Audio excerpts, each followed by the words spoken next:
여러 가지 시련을 극복하라라는 제목 가지고 말씀을 드립니다. 여러분, 인생을 살다 보면 여러 가지 크고 작은 시련들을 겪게 되어 있습니다. 그래서 시인들은 인생을 논할 때 인생은 고해와 같다라고 말하고 있지 않습니까? 그런데 성경에 보면 이 시험도 여러 가지가 있는 걸 발견하게 됩니다. 그럼 첫째로 시험에는 어떤 종류가 있을까요? 오늘 야고보서 1장에 보면 시험이 세 종류로 나옵니다. 먼저는 하나님이 주시는 시험이 있습니다. 하나님 주신 시험은 우리는 보통 시련이라고 얘기하고 또 연단이라고도 얘기하고 훈련이라고도 얘기합니다.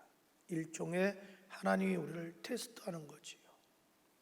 가령 아브라함도 하나님이 믿음을 테스트해 보려고 시험을 하지요. 이삭을 바쳐라. 그게 하나님 주시는 그런 시험이지요.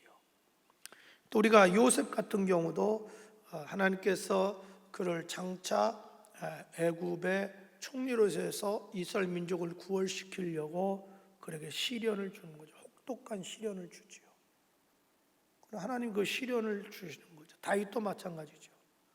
다윗은 하나님이 성분 만들기 위해서 10년 동안 모진 고난과 시련과 연단을 받게 합니다. 그때는 힘들고 어려웠지만 지나고 나 보니까 그것이 엄청난 축복이 된 것을 알 수가 있지요. 우리 믿는 사람들에게 하나님은 단계별로 한 단계 한 단계 올라갈 때마다 우리 믿음을 테스트하기 위해서 고난도 주고 시련도 주고 역경도 줍니다. 그 다음에 마귀가 주는 시험이 있습니다. 이걸 유혹이라고 얘기하고 미혹이라고도 얘기합니다. 마귀가 제일 잘 사용하는 무기가 바로 유혹이라는 무기입니다. 유혹은 언제든지 그럴듯합니다. 매우 달콤합니다. 유혹은 우리들을 자극을 합니다. 그래서 유혹에 빠지는 거지요. 마귀가 유혹하는 목적은 우리를 쓰러뜨리기 위해서 그렇습니다. 인류의 조상인 아담과 하와가 바로 마귀의 미혹, 유혹에 넘어간 거지요. 네가 선악과를 따먹으면 하나님처럼 될 수 있다. 이거 얼마나 그럴듯해. 네가 하나님처럼 될 수 있다. 하나님 왜 따먹지 말라고 한 줄 알아? 네가 그거 따먹으면 네가 하나님처럼 되니까 그게 싫은 거야. 그렇게 그럴듯하게 유혹합니다. 그 유혹을 받은 후에 선악과를 보니까 보암직하고 먹은짓스럽고 지혜롭게 할 만큼 탐스럽거든요. 그 유혹을 받기 전에는 그냥 선악과일 뿐인데 유혹을 받고 나니까 유난히 그것이 그렇게 매력적으로 보이는 거예요. 여러분, 유혹은 굉장히 매력적입니다. 그럴듯합니다. 달콤합니다. 굉장히 선정적입니다. 그 다음에 오늘 본문의 2절부터 4절 우리가 읽은 것이 하나님이 우리를 시험하는 겁니다. 또 12절 시험을 참는 자가 복이 있다. 이것도 하나님이 우리를 시험하는 거예요. 그래서 12절에 보면 시련이라는 단어를 사용합니다. 그러면 13절에 사람이 시험 받을 때 하나님께 시험만도 하지 말라. 이게 바로 마귀의 시험을 말합니다. 유혹을. 그 다음에 내 실수나 욕심 때문에 당하는 시험이 있습니다. 그것이 바로 14절 15절입니다. 오직 사람이 시험을 받는 것은 자기 욕심에 끌려 미혹됨이니. 이 욕심, 탐욕. 욕심이 잉태한 즉 죄를 낳고 죄가 장성한 즉 사망을 낳는다. 오늘 얼마나 욕심 때문에 마치 짐승들이 그 미끼 때문에 덫에 걸리듯이 이 욕심, 탐욕 때문에 뇌물을 먹고 부정을 저지르게 되고 폭력을 행사하게 되고 살인하게 되고 그래서 불행해 되는 경우가 얼마나 많습니까? 바로 이와 같이 우리는 형형색색 여러 가지 시련도 있고 유혹도 있고 미혹도 있습니다. 둘째로 어떻게 우리가 시련을 극복해야 할까요? 먼저는 시련과 고난과 역경당할 때 당연한 것으로 받아들이라는 거죠. 받아들이라. 자, 이렇게 말합니다. 2절, 내 형제들아 너희가 여러 가지 시험을 당하거든 온전히 기쁘게 여기라. 이 온전히 기쁘게 여기라, 이걸 쉽게 풀면 당연히 받아들이라. 사람이 고난과 시련이 갑자기 오면요, 처음에는 안 받아들여집니다. 왜 내가 이런 일 당해야 되지? 내가 뭐 그렇게 죽을 짓 졌나? 나쁜 짓 했나? 왜 이래? 가령 여러분이 건강하다가 어느 갑자기 병원에 가서 진단을 받았는데 충격적인 얘기를 듣게 돼요. 암이다. 사람이 안 받아들여집니다. 처음에는 심리적으로 거부하게 돼요. 왜 하필이면 나야? 왜 하필이면 나야? 내가 무슨 죽을 죄졌어? 내가 뭘 잘못해서? 내가 얼마나 믿음대로 살고 얼마나 정직하게 성실히 살았는데 왜 이런 일이 나에게 닥쳐? 아니야, 이거 있을 수 없어. 거부합니다. 그래서 이 병원 저 병원 가보는 거지요. 그래도 똑같이 진단이 나와요. 그리고 우리 마음에 분노가 일어나기 시작합니다. 이럴 수는 없어. 전혀 나하고는 관계없는 것처럼 여겨지다가 갑자기 닥치니까 수용이 안 되는 거예요. 이제 분노도 하고 그래요. 불평도 하고 원망도 하고. 하나님이 계시면 이럴 수가 있나? 믿음의 결과가 이거야? 아니 그러면 믿으면 뭐 100년 1000년 살 줄 알았나요? 근데 그렇게 분노하고 반항하고 인정을 안 해요. 그러다 어느 시점 딱 가면 이제 인정하기 시작합니다. 마음속에 현실을 받아들여요. 이제 받아들이면 그 다음부터 이제 병원도 가고 또 치료도 이렇게 받기 시작하죠. 처음에 우리가 고난과 시련도 마찬가지예요. 경제적으로도 올 수 있죠. 가정적으로도 올 수 있죠. 사회적으로 올 수 있죠. 여러분 직장에서 실직당할 그럴 수도 있죠. 내 전재산 투자해서 퇴직금에 투자해서 참 식당이라고 사업장 마련했는데 막 갑자기 휘청해서 뭐 이자도 안 나오지요. 뭐 이런 시련에 자꾸 닥치다 보면 처음에는 분노가 오지요. 그러나 우리 믿는 사람은 빨리 그걸 수용해야 됩니다. 인생에 우연이 없다. 나는 모르지만 나를 향한 하나님의 뜻과 섭리가 있을 거야. 이렇게 받아들여야 됩니다. 이건 뭐든지 받아들이고부터 그 다음부터는 해결책이 나오는 거예요. 근데 어떤 사람은 끝까지 안 받아들여요. 그래서 탕자가 됩니다. 요나가 됩니다. 우리 하나님을 대적하는 거예요. 막 반항하기 시작하는 거예요. 한번 해보자 이거 하나님. 그럼 나만 손해지요. 여러분 하나님 대적하는 것은 계란으로 바위 깨는 거하고 똑같죠. 여러분 소가 고삐가 매여 있는데 지가 도망가려고 하면 자기 코가 아프지 주인이 아픈 거 아니에요. 이미 내가 예수 믿었다는 것은 하나님께 택함 받았다는 거죠. 하나님과 나 사이에 끊을 수 없는 생명의 줄로 연결되어 있거든요. 그 줄을 끊고 도망갈 수가 없어요. 하나님이 포기하지 않는 한은 그건 불가능한 거예요. 나만 손해요. 근데도 불구하고 어떤 사람은 끝까지 반항합니다. 그럼 하나님은 더 몰아치기 시작하는 거예요. 그래도 정신 못 차린 사람이 있어요. 나는 끝까지 그러다가 불평하는 사람이 있고 원망하고 죽는 사람이 있어요. 하나님이 기회를 계속 줘도 안 되니까 나중에는 차라리 고린도전서 5장에 보면 차라리 죽여버려요. 왜? 육신은 죽여도 그 영혼 데려가는 게 나으니까. 하나님이 택한 사람은 버리지는 않습니다. 중요한 게 있어요, 여러분. 성경 66권의 하나님의 사람의 특징이 뭐냐면 하나님의 절대 주권을 인정한다는 거예요. 절대 주권은 뭐냐면 내 운명은 하나님 손안에 있다. 죽고 사는 거, 흥하고 망하는 거 하나님 손안에 있다. 이걸 믿는 게 절대 주권이 믿는 사람은 빨리 수용할 줄 압니다. 주어진 환경을 빨리 받아들여요. 여러분 처음에 욥이 못 받아들여요. 욥이 견딜 수 없는 시련을 당하면서 못 받아들입니다. 여러분 당구에 보면 3쿠션 있죠? 직접 하나님을 향하여 불평 원망 못하니까 돌려쳐서 내가 왜 태어났나, 엄마 뱃에서 죽을 걸, 태어나서 바로 죽을 걸 아주 기가 막히게 잔머리 굴려요. 그런데 해결 안 되거든요. 그러니까 나중에는 무릎 탁 꿇어요. 받아들여요. 있는 걸 그대로. 그 다음부터 해결점이 나오기 시작하는 거예요. 그 다음부터 여러분 욥기 23장부터 욥이 완전히 유턴하기 시작해요. 그 다음부터 바뀌기 시작해요, 내용이.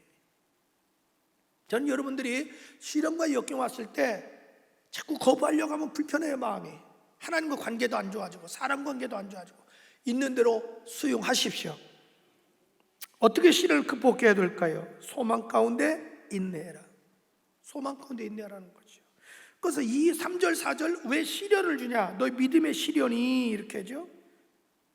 자, 2절은 시험이라고 그러고 3절은 시련이라고 얘기합니다. 분명히 하나님 주신 거라는 거죠. 믿음이란 단어가 나옵니다. 믿음의 시련이 인내를 만드는 줄 압니다. 너 왜 고난과 역경 주냐? 너 인내심 키워주려고. 그래서 4절 인내를 온전히 이루라는 거죠. 그러니까 고난과 시련 당할 때는 소망 가운데 인내해라. 왜? 반드시 끝날 때가 있다. 여러분, 이 세상에 끝나지 않을 고난은 없습니다. 그 시기는 물론 아버지 손에 있죠. 그러나 반드시 끝난다. 근데 중요한 게 있어요.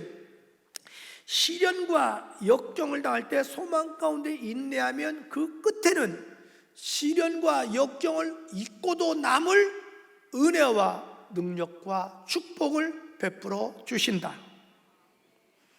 그렇기 때문에 욥이 고난당할 때 욥기 23장에서 딱 깨닫는 게 바로 그거예요. 이거였구나. 하나님 날 미워서 하는 게 아니라 시련과 역경을 통해서 나에게 놀라운 축복을 주려고 하는구나. 그로부터 이젠 소망 가운데 인내하기 시작하는 거예요. 욥기 23장 10절 그가 나를 단련하신 후에는 내가 정금같이 나오리라.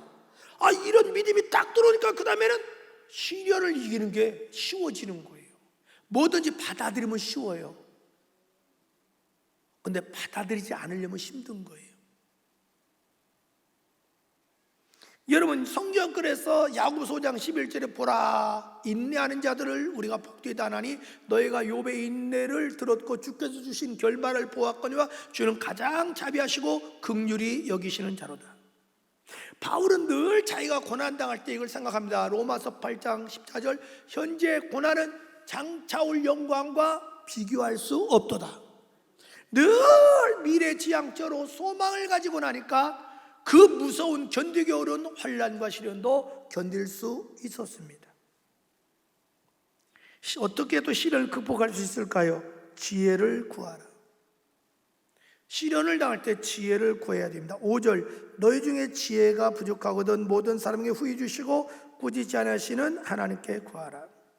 아니 왜 시련 얘기를 하다가 지금 갑자기 지혜를 얘기했겠냐 이 말이죠. 왜냐하면 시련을 당하면 사람이 이성을 잃기 쉽고 분별력을 잃어버리기 쉽고 판단력이 흐려집니다. 그러면 어리석은 짓을 결정하게 되고 어리석은 판단을 되고 어리석은 걸 선택하게 됩니다. 그러면 그 시련과 역경이 더 길어지는 거예요. 우리가 지혜로워야 뭘 정확히 판단할 수 있어요. 분별할 수 있어요. 선택할 수 있어요. 결정할 수 있어요. 그래서 언제든지 성경에서 제일 중요한 것이 지혜를 얘기해요. 그래서 너희가 고난당할 때 지혜를 구하라는 거죠. 그러면 그 지혜를 통해서 아버지가 우리에게 어떻게 고난을 헤쳐갈 수 있는지 어떤 분별력 또 지혜롭게 옳게 선택할 수 있고 결정할 수 있도록 가르쳐 주신다. 어떻게 시련을 또 극복할 수 있을까요? 그건 열심히 깨어 기도하라. 열심히 깨어 기도하라. 5절 보면 지혜를 구하라고 하면서 6절에 오직 믿음으로 구하고, 그러니까 지혜만 구하라는 건 아니에요. 시련을 이길 수 있도록 믿음으로 구하라는 거지요. 여러분, 시련과 역경당하는 것은 하나님이 우리에게 기도하라는 신호입니다. 예수님 보십시오. 십자가 지기 앞에 겟세마네 동산에서 얼마나 땀방울이 정말 온몸에 흐를 정도로 실핏줄이 터져서 피가 땀에 섞여 나올 정도로 그렇게 기도하지 않았다면 그 모진 십자가 칠 수 있었을까요? 기도하면 하나님은 감당할 수 있는 능력을 주셔요. 기도를 하면 하나님은 피할 수 있는 길을 주셔요. 여러분, 기도밖에 없습니다. 그래서 환난 날에 나를 부르라. 내가 너를 건지리니 네가 나를 영화롭게 하리라. 여러분, 야고보서 5장 13절에 너희 중에 고난당한 자가 있느냐? 저는 기도할 것이요. 여러분, 히스기야 보십시오. 절대절명 위기 앞에 있습니다. 천국에 달려 있습니다. 자기 생명이 유언을 하라는 거예요. 그런데 사람은 살고 싶은 거예요. 살고 싶은 거예요. 그러니까 온 힘을 다해서 뼈마디가 녹아내린 그 고통 속에 있는데도 막 일어나요. 잠자리에서. 그리고 벽을 향하여, 오직 하나님을 향하여 마지막 최후의 힘을 다해서 기도합니다. 눈물로 기도하기 시작합니다. 그때에 하나님이 이사야에게, 이사야야 다시 돌아가라. 그 짧은 시간은 긴 시간은 아닙니다. 내가 그의 기도를 들었고 눈물을 보았다. 내가 그의 병을 고쳐주고 생명을 15년 연장하고 아수르의 소나기에서 이 성을 지켜주리라. 그렇게 역사하십니다. 여러분, 고난은 기도하라는 신호입니다.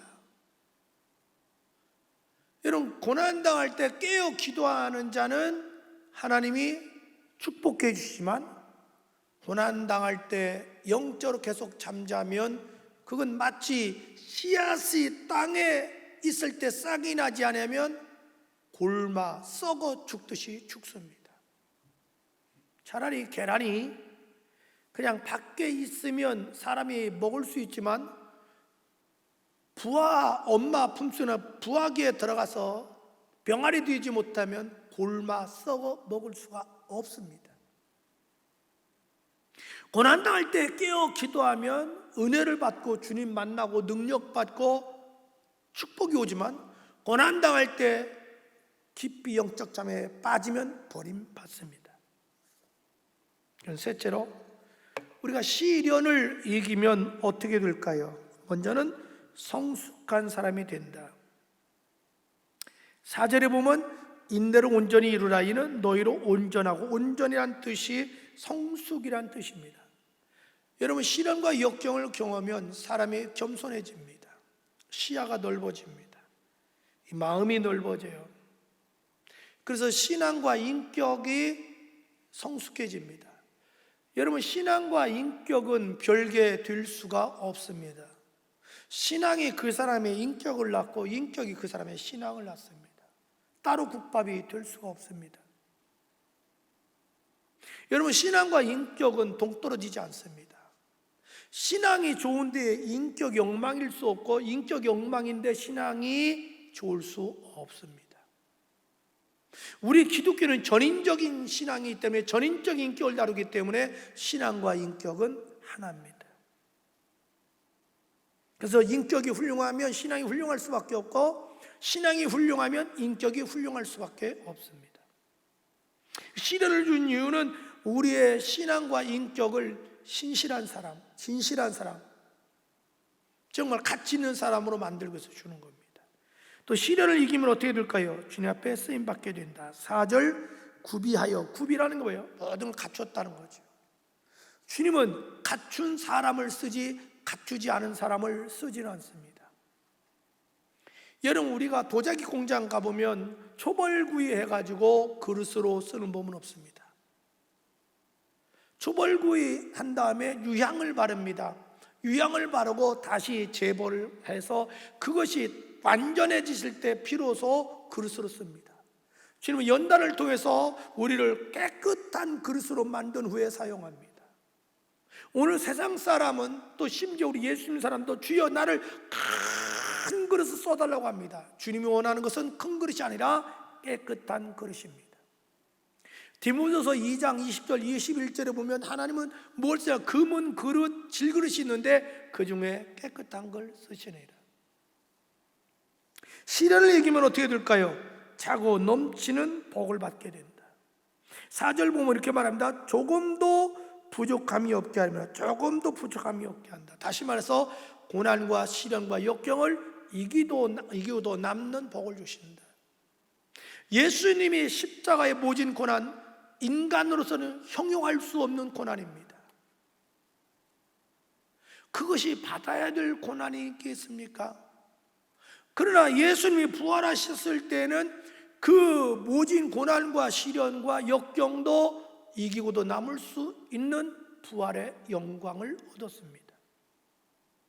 욥이 고난 뒤에 하나님이 차고 넘치는 복을 주시는데 그는 관념적인 신앙에서 체험의 신앙으로 왔고 하나님의 모든 것을 갑절로 주셨습니다.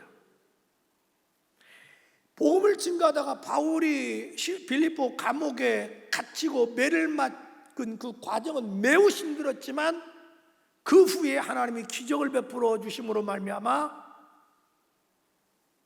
자기가 빌립보에 갔던 전도의 목적이 이루어지게 되고 하나님께 크게 영광 돌리게 되고 하나님 살아계신 걸 경험하게 됩니다.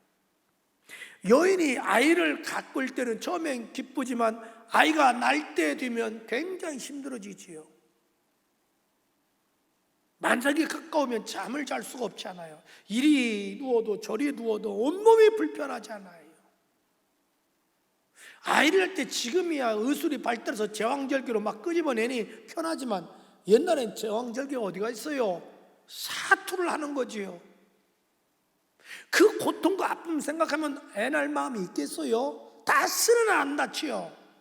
그런데 아이를 낳았을 때 그 아이가 우는 순간, 아이하고 눈이 딱 부딪히는 순간 고통이 없는 거예요. 희한해요.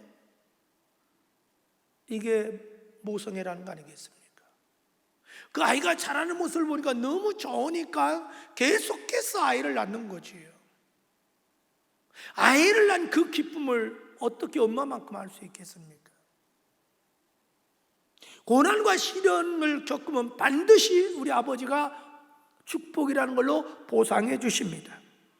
그래서 마가복음 10장 29절 이하는 이렇게 말합니다. 예수께서 이르시되 내가 진실로 너에게 이르노니 나와 복음을 위하여 집이나 형제나 자매나 어머니나 아버지나 자신의 전토를 버린 자는, 그래서 버렸다는 건 버린다는 의미가 아니에요.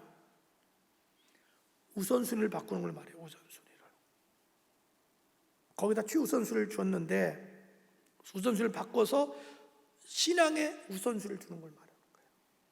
현세에 있어서 집과 형제와 자매와 어머니와 자식과 전토를 100배나 받되 박해를 겸하여 받고, 그러니까 우리가 이 땅에 예수 믿었을 때 우리 인생관 가치관이 바뀌어야 된다는 거예요. 우선순위가 내 혈육이 우선순위가 아니고 나에게 영원한 생명 주시고 내 가족에게 생명 주시고 우리에게 직장과 일터를 주신 근본 되시는 아버지가 삶의 1순위가 되어야 된다는 거예요. 너는 마음을 다하고 목숨을 다하고 뜻을 다하고 힘을 다해 주 너의 하나님을 사랑하라. 이것이 첫째 되는 계명이요. 네 아비와 어미와 네 아내와 형제와 자매를 나보다 더 사랑하는 자는 내게 합당하지 않다. 우선순위가 문제입니다. 지금 버리라는 것은 완전히 버리라고 뭐 스님처럼 절간에 들어가는 게 아니에요. 우선순위를 바꾸라는 거예요. 네 우선순위를 내가 생명의 주관자다, 내가 축복의 주관자다, 내가 네 아내를 살려주고 네 자식을 살려주고 네 가정을 지켜주고 네 직장주 건강줘야 니들이 행복하지. 내가 네 아내를 치고 네 자식을 치고 남편을 치고 물질을 치면 네 집이 산산조각 나면 어떻게 될 거냐, 이런 의도예요. 지금 쉽게 표현하면. 그러니 네가 지혜로운 사람이 뭐냐, 우리에게 생명의 주관자가 되시고 능력의 주관자 되시고 축복의 주관자 되시고 내 삶을 이끌어주는 주관자 되시는 그 주님을 내 삶에 영순위를 두고 그분을 섬겨라. 그러다 보면 우선적으로는 이 진리를 모르는 네 피부치들이 널 박해할 거야. 너 고난을 줄 거야. 그러나 걱정하지 마라. 그것 때문에 망하지 않는다. 내가 오히려 그들을 회개시켜 구원하여 주리라. 그래서 금세 박해도 받고 100배로 받는다는 게 뭐냐면 다 돌아와 구원해 주신다는 거예요. 그뿐만이 아닙니다. 내세에 영생을 받지 못할 자가 없다. 반드시 사후에 천국에 간다. 예수님 재림할 때 생명의 부활에 참여한다. 새하늘과 새 땅에서 영원히 산다. 네 가족 지옥 가는 사람이 없게 해주겠다. 반드시 고난과 시련 뒤에는 축복이 옵니다. 그러므로 여러분, 저는 여러분이 고난과 시련을 통해서 여러분의 신앙과 인격이 성숙해지시고 주님 앞에 더 귀하게 쓰임 받으시고 차고 넘치는 복 받는 여러분 되기를 예수 이름으로 축복합니다. 기도합니다. 주님,